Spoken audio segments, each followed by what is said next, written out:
మీరు ఇంజనీరింగ్ చేశారా? జాబ్స్ కోసం సెర్చ్ చేస్తున్నారా? 3600 మందికి పైగా స్టూడెంట్స్ కి జాబ్స్ వచ్చేలా చేసిన code Gyan 100 days software course లో జాయిన్ అవ్వండి. మీ కెరియర్ ని బిల్డ్ చేసుకోండి.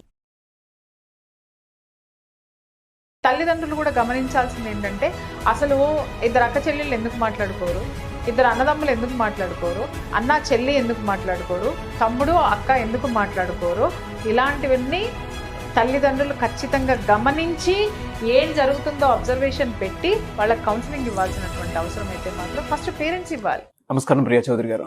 నమస్తే అమ్మా. ఇన్స్టాగ్రామ్లో నాకు ఒక మెసేజ్ వచ్చిందండి. అది కూడా చూసిన తర్వాత వెంటనే షాక్ అయి మీకు పంపించాను. Brother and sister. సో ఎంతో మనం చూసేటప్పుడు అందులో చాలా ప్యూరిటీ వెతుక్కుంటూ ఉంటాము. అండ్ ఒక్క చిన్న నెగిటివ్ థాట్ కూడా మనకి రాదు. మనం మామూలుగా జనరల్గా మాట్లాడుకున్నా కూడా అదర్ సెన్స్ కూడా మనకి తట్టదు. అటువంటిది సో నాకు వచ్చిన మెసేజ్ మీకు ఆల్రెడీ నేను పంపించాను. బ్రదర్స్ అండ్ సిస్టర్స్ ఇద్దరు చెప్పండి. వాళ్ళు ఏంటంటే చిన్నప్పుడే అది ఇమ్మెచ్యూర్ ఏజ్ కానివ్వండి, లేదంటే వాళ్ళు ఏ విధంగా బిహేవ్ చేశారనేది ఎలా అనేది తెలియదు, కానీ వాళ్ళు మాత్రం ఫిజికల్ రిలేషన్లో ఉంటాం అనేది. అవును. సో ప్రస్తుతం ఏంటంటే వాళ్ళు ఎక్కడికి వెళ్ళినా సరే, కానీ వినటానికి చాలా జుగుప్సకరంగా ఉంటుంది. ఈ విధంగా జరిగిందా అనేటువంటిది, అంటే సొసైటీ ఇలా కూడా ఉందా అని మెసేజ్ వచ్చిన తర్వాత మీకు నేను పంపించాను కదా, అది 2 o'clock వచ్చింది నాకు మెసేజ్.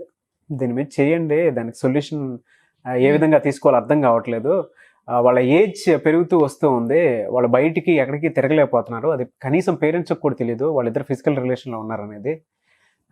ఏజ్ పెరిగే కొద్దీ వాళ్ళు కొంచెం సపరేట్ అవుతూ వస్తూ ఉన్నారు, బట్ సొల్యూషన్ అయితే దొరకటం లేదు దానికి అని అడిగారు. మీకు గుర్తుందో లేదో నాగరాజ్ గారు, ఈ ఇష్యూ మీద నేను మన ఎపిసోడ్స్లో అనుకుంటా ఒకసారి నేను ప్రస్తావించాను కూడా. ఆన్ స్క్రీన్ చెప్పచ్చా చెప్పకూడదో నాకు తెలియదు కానీ, బట్ ఇవి జరుగుతున్నాయండి అని కూడా నేను మీ దృష్టికి ఇప్పుడు కాదు, దాదాపు ఒక 1 year బ్యాక్ మాట్లాడుతున్నాను. అప్పుడు నేను రిజెక్ట్ చేశాను, ఊరుకోండి మేడం మీరు మరి అని చెప్పేసి అన్నాను. ఇక్కడ వాస్తవం లేకుండా దీంట్లో నుంచి రాదు, గుర్తుపెట్టుకోండి. ఎందుకంటే నేను ఇక్కడ ఇల్యూజన్స్ ఎప్పుడు మాట్లాడను. నేను మనము జనాలని గైడ్ చేస్తున్నాం అనుకోండి, లేకపోతే ఇన్ఫర్మేషన్ ఇస్తున్నాం అనుకోండి, బట్ అది పర్ఫెక్ట్ గా జెన్యూన్ గా ఉన్నది అయితేనే వాళ్ళు మనల్ని యాక్సెప్ట్ చేస్తారు. ఒకటి.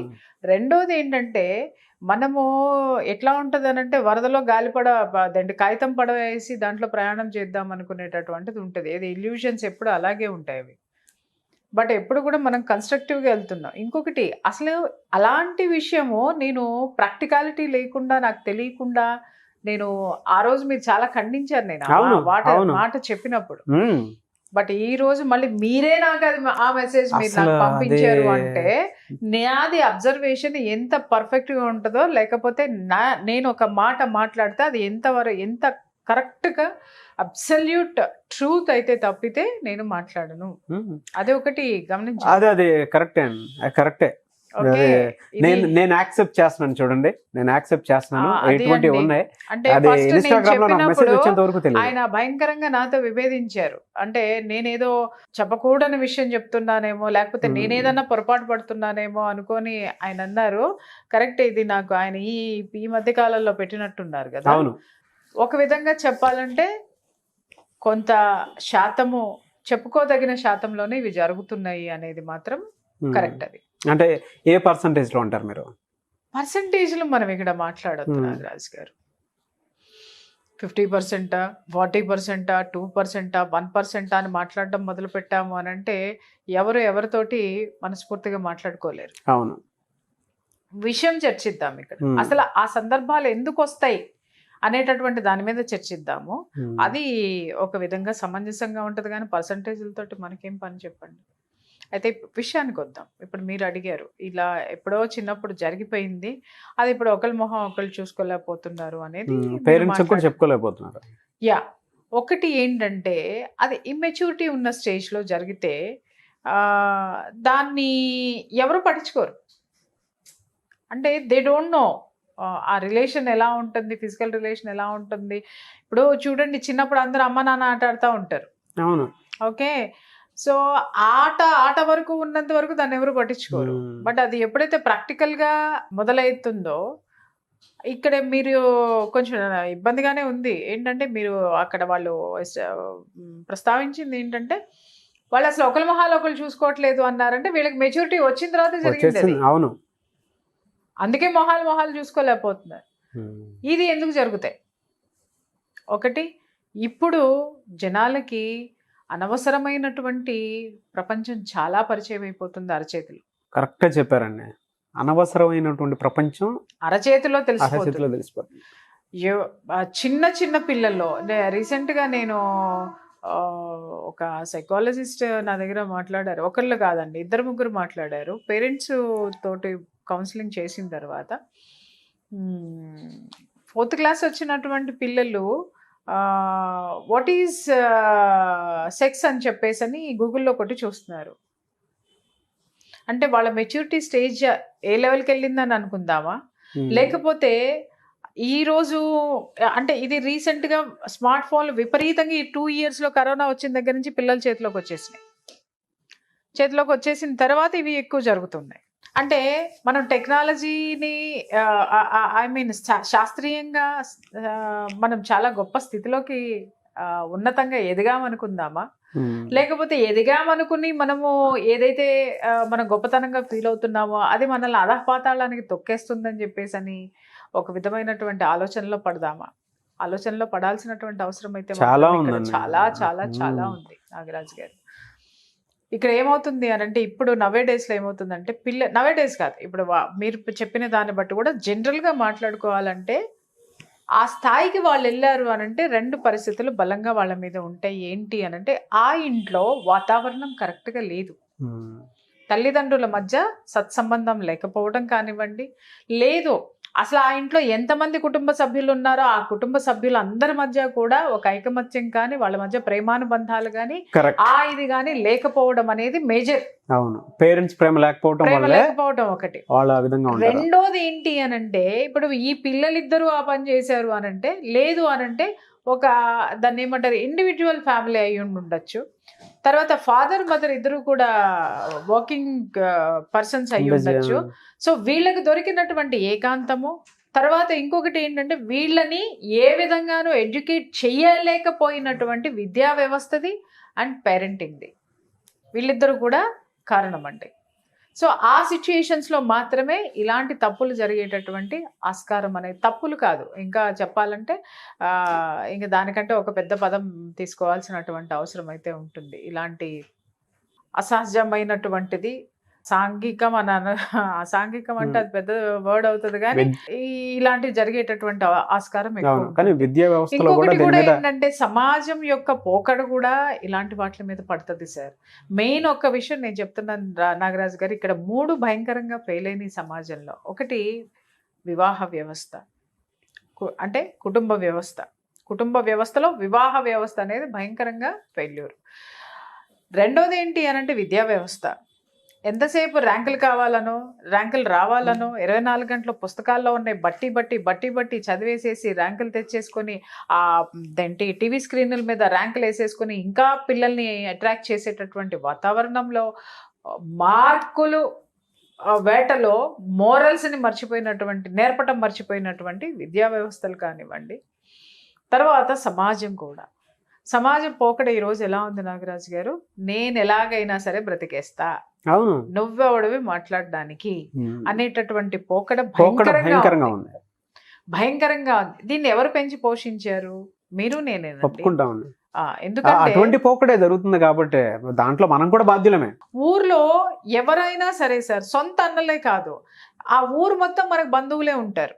మనం ఎక్కడ ఏ తప్పు చేసినా నిలదీసి వాళ్ళు అడిగి ఇంట్లో అప్పచెప్పేవాళ్ళు పిల్లల్ని. అలాగే ఇంట్లో కూడా ఏదన్నా అల్లరి చేసినా, ఇంట్లో పెద్దవాళ్ళు లేకపోయినప్పుడు 4 పిల్లల్ని తీసుకొచ్చి ఆడుతున్నా వచ్చి తొంగి చూసి పట్టించుకునేవాళ్ళు అనమాట. వీళ్ళు ఏం చేస్తున్నారు, ఏం ఆడుకుంటున్నారు, ఇల్లు పీకి పందిరేస్తున్నారా, ఇంకేమన్నా చేస్తున్నారు, ఏంటిది అని గది వేసి అక్కడ చల్లా చెద చేసేసి ఉండేవాళ్ళు. లేదా ఆడటం అంటే 6 బయట ఆడాలి, లేదు. ఎక్కడికన్నా పేరెంట్స్ వెళ్తున్నారు అని అంటే పిల్లల్ని పక్కన వాళ్ళకి అప్పచెప్పి వెళ్ళేవాళ్ళు. పక్కన వాళ్ళు ఎట్లా ఉండేవాళ్ళు అంటే నా రెప్ప నీ చెప్ప అన్నట్టుగా ఉండేవాళ్ళు. బాధ్యత పక్క వాళ్ళకు కూడా ఉంది. ఇప్పుడు ఎక్కడుంది ఇండివిజువాలిటీ? లేదు. ఇండివిజువాలిటీ అనేటటువంటి దిక్కుమాలిన డిక్షనరీలో ఉన్నటువంటి ఒక పదాన్ని ఎత్తుకొని దాన్ని మనం అదొక కీర్తి కిరీటం కింద, కలికి తురాయి కింద మన కిరీటంలో పెట్టుకున్నామని అనుకున్నాం, కానీ అది ముళ్ళ కిరీటమై మనకు కూర్చుంది, ఆ రాయి ముళ్ళులాగా తగులుతుంది అన్న సంగతి ఎవరికి తెలియనటువంటి విషయం. ఈరోజు ఇంతమందికి ఎందుకు ఇంత డిప్రెషన్లు వస్తున్నాయి సార్? మీరు నిజంగా చెప్పాలంటే అన్నా చెల్లెళ్ళు ఒకళ్ళ మొహం ఒకళ్ళు చూసుకోలేనంత దౌర్భాగ్యపు స్థితిలో మనం ఉన్నాము అని అంటే ఈ ప్రపంచం పోకడెక్కడుంది, ఎలా ఉంది, మనం ఎలా బ్రతుకుతున్నాం? ఇప్పుడు మీరు అన్నారు ఈ పరిస్థితిని ఎవరు ఎలా ఏది చేయాలి అనండి, ఎట్లా క్లియర్ అవ్వాలి, వాళ్ళిద్దరు మనసుల్లో నుంచి ఎట్లా క్లియర్ అవ్వాలి? వాళ్ళ పేరెంట్స్కి తెలియదు, వాళ్ళే గిల్టీ ఫీల్ అవుతున్నారు, లేకపోతే ఇంకొకటి కావచ్చు, లేకపోతే అందులో ఒకళ్ళు మాత్రమే గిల్టీ ఫీల్ అవ్వచ్చు, ఇంకొకళ్ళు మామూలుగానే ఉండొచ్చు. ఇలాంటి సందర్భం అంతా ఉన్నప్పుడు ఎవరో ఒకళ్ళు కౌన్సిలింగ్ ఇవ్వాల్సినటువంటి అవసరం ఉంది. ఇప్పుడు ఎవరైతే మనకు మెసేజ్ పెట్టారో వాళ్ళే ఇద్దరిని కూర్చోబెట్టి మీ మనసులో ఎప్పుడో తెలియనప్పుడు జరిగినటువంటి ఈ విషయాన్ని మనసులో నుంచి తీసేసి ఇక నుంచి అయినా సరే ఆ పవిత్రమైనటువంటి బంధాన్ని కొనసాగించుకోండి అని చెప్పేసి అని చెప్పటము. సో వాళ్ళకి కౌన్సిలింగ్ ఇచ్చి వాళ్ళకి ధైర్యం చెప్పి జరిగినటువంటి దాన్ని అరెస్ట్ చేసేటటువంటి ప్రయత్నం అయితే ఒకటి చేయాల్సిన అవసరం ఉంది.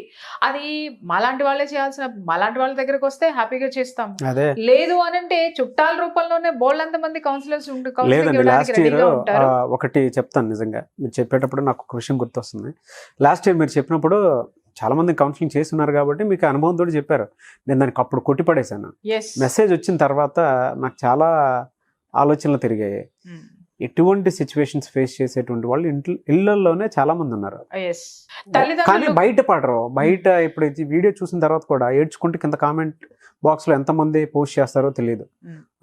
ఉన్నాయండి చెప్పుకోగానే సార్. నేను అందుకే మీరు పర్సంటేజ్ అడగద్దని అన్నాను. ఎందుకంటే మనం అలాంటి మాట్లాడితే ఏంటంటే ఎవరు ఎవరిని కూడా ఓపెన్ గా చూడలేరు. అవును. ఎందుకంటే ఈ రోజు అన్నా చెల్లెలు ఇంట్లో ఉన్నా కూడా తప్పు ఆలోచనలు అనేవి పక్కవాడికి వెళ్ళిపోతాయి. కాబట్టి మనం ఎక్కువ విషయాలు దీని గురించి మాట్లాడకుండా ఉండడం మంచిది.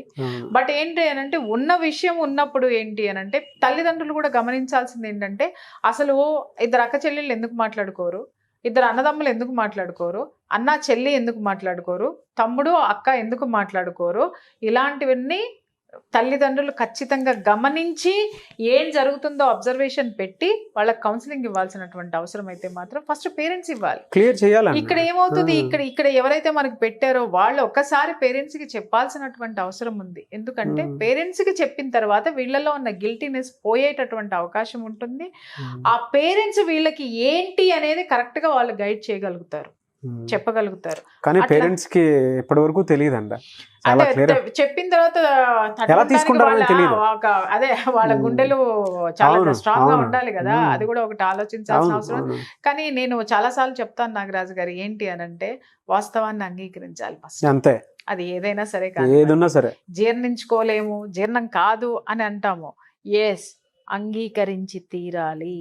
అంగీకారము అనేది the first step to realize and come out from any problem. ఏ సమస్య నుంచి అయినా సరే రియలైజ్ అవ్వడానికి కానివ్వండి, మనం చేసిన మిస్టేక్స్ నుంచి రియలైజ్ అవ్వడానికి కానివ్వండి, లేకపోతే మనకున్న సమస్యను ఓవర్కమ్ అవ్వడానికి కానివ్వండి, యాక్సెప్టెన్స్ అనేది ముఖ్యము. అయితే ఈ యాక్సెప్టెన్స్ ఎక్కడి నుంచి వస్తుంది, ఎంతమందిలో ఉంటుంది? కరెక్ట్గా యాక్సెప్టెన్స్ తీసుకోవాలంటే ఓన్లీ 1% ఉంటుంది. హైలీ మెచ్యూరిటీ ఉన్నటువంటి పీపుల్లో, సీనియర్స్లో, లేకపోతే స్పిరిచువల్ యాటిట్యూడ్ ఉన్న పర్సన్. మరి మిగిలిన వాళ్ళకి ఎలా రావాలి? ఆ యాక్సెప్టెన్స్ అంటే ఏంటి అసలు? యాక్సెప్టెన్స్ ఏంటి? యాక్సెప్టెన్స్ అని మాట్లాడుతున్నాం, ఏంటి అనేది కూడా చాలా మందికి తెలియదు. అందులో చాలా ఇన్క్లూడ్ అయ్యి ఉంటాయండి. ఒప్పుకుని తీరాలి. ఎస్, ఇది నా ఇంట్లోనే జరిగి, ఇప్పుడు ఈ ఇన్సిడెంట్ తీసుకుందాం, పేరెంట్స్ కి చెప్పామనుకుందాం, పేరెంట్స్ ఎస్ అంగీకరించాలి, ఎస్ ఇది నా ఇంట్లో జరిగింది, నా ఇంట్లోనే జరిగింది, నా పిల్లల మధ్య జరిగింది. ఎస్, ఫస్ట్ జరిగింది అనేది నమ్మాలి, ఒప్పుకుని తీరాలి, తర్వాత సొల్యూషన్ కి వెతకాలి, తర్వాత ఏం చెయ్యాలి అనేటటువంటి దాని మీద దృష్టి పెట్టాలి. దాన్ని యాక్సెప్టెన్స్ అంటారు. అట్లాగే మనకి ఏదన్నా ఉన్నట్టుండి సడన్ గా ఏదన్నా జబ్బు చేసింది, కంగారు పడిపోతాం, ఏదో అవుతాం. కాదు, ఎస్ నా ఒంట్లో ఉంది అది అనేది వాస్తవం, రైట్, దాన్ని యాక్సెప్ట్ చేస్తున్నా, నేను ఎలా దీని నుంచి ఓవర్కమ్ అవ్వాలి, నేను ఎలా వైద్యం ద్వారా ఎలా రావాలి, తర్వాత మెడిటేషన్ చేసుకుంటాం వల్ల ఎంత రావాలి, ఏ సమస్యకైనా కానీ నాగరాజు గారు మానసిక ఆందోళన అనేది ఫస్ట్ ప్లేస్ ఆక్యుపై చేసేస్తాం. అవును. ఆ మానసిక ఆందోళనతో మనం చెయ్యరాని తప్పులు చేసేస్తాము, మనం అనకూడనటువంటి మాటలు అనేస్తాము, పోకూడనటువంటి ప్లేస్లన్నిటికీ వెళ్ళిపోతాము. మన మనసు స్థిరంగా పెట్టుకునేటటువంటి ప్రయత్నం మనం చెయ్యాలి. ఎస్, ఖచ్చితంగా. ఆ స్థిరత్వాన్ని ఎప్పుడైతే ఆ ఎనర్జీ లెవెల్స్ని మనం గెయిన్ చేస్తామో అప్పుడు మాత్రమే మనం ఎంతటి సమస్యనైనా సరే దాన్ని కోణంలో నుంచి మనం సమస్య పరిష్కారం అనేటటువంటి కోణంలో నుంచి చూసి మనం ఓవర్కమ్ అయ్యేటటువంటి అవకాశాలు చాలా ఉన్నాయి. కాబట్టి ఇక్కడ ఆవిడ చెప్పినట్టు ఏంటనంటే, ఫస్ట్ ఆవిడ ఎవరైతే పెట్టారో, మీకు మెసేజ్ పెట్టారో ఆవిడకి నేను చెప్తున్నాను ఏంటంటే, అమ్మ ఫస్ట్ పేరెంట్స్కి ఈ విషయం చెప్పాల్సినటువంటి అవసరం ఉంది. మీరు చెప్పాల్సిన రీతిలో వాళ్ళకి చెప్పండి. కూర్చొని కౌన్సిలింగ్ అయితే మాత్రం వాళ్ళిద్దరికి ఇవ్వాల్సినటువంటి అవసరం ఉంది. ఎలాంటి పరిస్థితుల్లో ఆ సంఘటన జరిగింది అనేది ముఖ్యం. ఫస్ట్ ఆ సంఘటన ఒకటి నాగరాజు గారు, ఏ సంఘటనల నేపథ్యంలో జరిగిందో తెలిసిపోతే తప్పెవరిది అనేది మనం ఈజీగా ఫైండ్ అవుట్ చేస్తాం. వాళ్ళు ఒకవేళ మీ దగ్గరకు వస్తే కౌన్సిలింగ్ కి డెఫినెట్ గా ఇస్తానండి. అద్భుతం, నిజంగా చెప్తున్నాను కదా, వాళ్ళలో ఆ అపరాధ భావాన్ని కూడా తీసి పడేయగలిగేటటువంటి టూల్స్ కూడా, ఐ మీన్ స్పిరిచువల్ టూల్స్ కూడా ఉన్నాయి. ఓకే, డెఫినెట్ గా ఉన్నాయి. ఖచ్చితంగా they will come out. Thank you so much Priya Chaudhary garu. Thank you అమ్మా.